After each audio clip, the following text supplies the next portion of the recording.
Welcome to the very first episode of Art the Pole, a series where we examine art through a political and societal lens. Today, we begin with my visit to the Visions of the World exhibition at the Kappa Museum in Prague at the end of last month. Among the many thought-provoking pieces, one stood out to me, the Doe One by Agata Svolvak. This artwork is more than just an eerie sculpture. It serves as a powerful commentary on the female body as a site of struggle, control, and pain.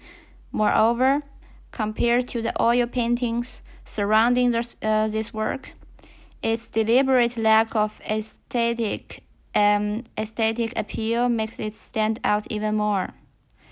Alongside this piece, I also want to talk about selected excerpts from an article in the Süddeutsche Zeitung, South German newspaper, which discusses the concept of himpathy, a term that describes the disproportionate empathy society grants to the privileged men, even when they engage in misogynistic actions.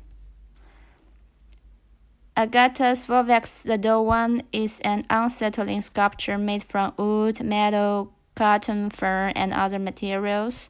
The title suggests an innocent toy. But when I stood before the actual installation, the work was anything but playful. It presents a naked, exposed female figure in a disturbing pose, clutching a formless, grotesque newborn doll near her lap. The imagery immediately recalls already cliché debates about, for example, abortion rights, the suffering of being a woman, and bodily autonomy. This was my first encounter with Svolvak's work.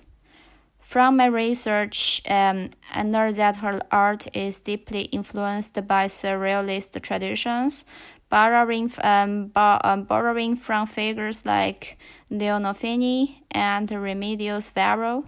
The dark color palette, medieval style lack of perspective, and the fragmented forms add a sense of unease. The female body in her art is a battleground, sometimes passive, sometimes violent, but always subject to external control. Her work does not provide comfort.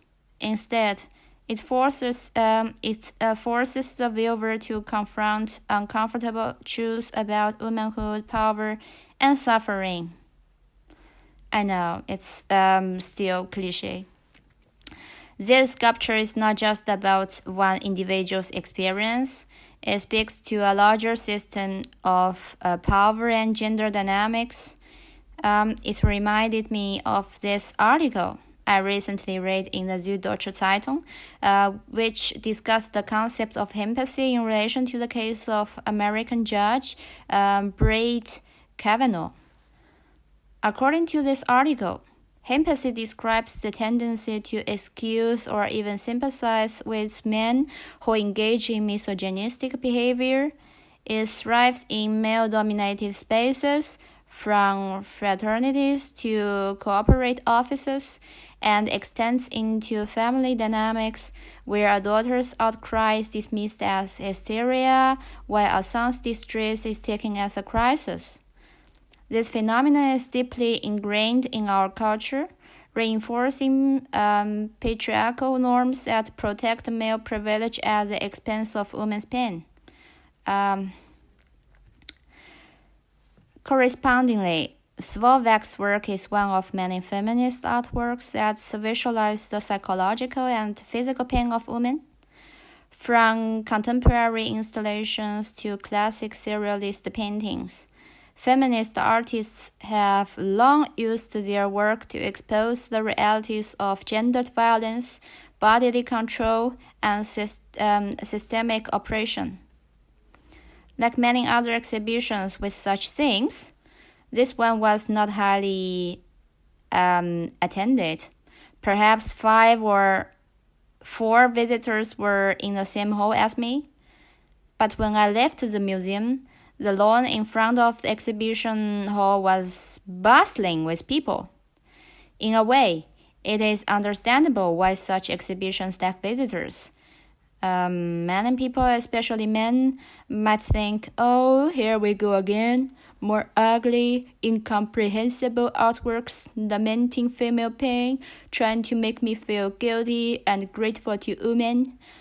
Others, including some radical feminists, might criticize such artworks for not being radical enough, for failing to serve as a powerful indictment of the structure that perpetuates oppression. And then there are those who simply have no interest in paying for contemporary art, which is also understandable. This reaction, or rather lack of reaction, highlights a broader issue. Feminist art, particularly when it directly confronts themes of pain and oppression, is often met with avoidance rather than engagement. Is it because such works make us uncomfortable? Or is it because they remind us of the deeply embedded structures we would rather not acknowledge? The very themes that feminist artists bring to the surface are precisely what makes these works essential. If they were merely lamentations, they would not provoke such reactions. You know, ignoring is actually a passive-aggressive reaction. The fact that they do suggests that they are doing exactly what they are meant to. Disrupting complacency. Perhaps, instead of questioning the necessity of feminist art, the more relevant question is, why does it still need to exist?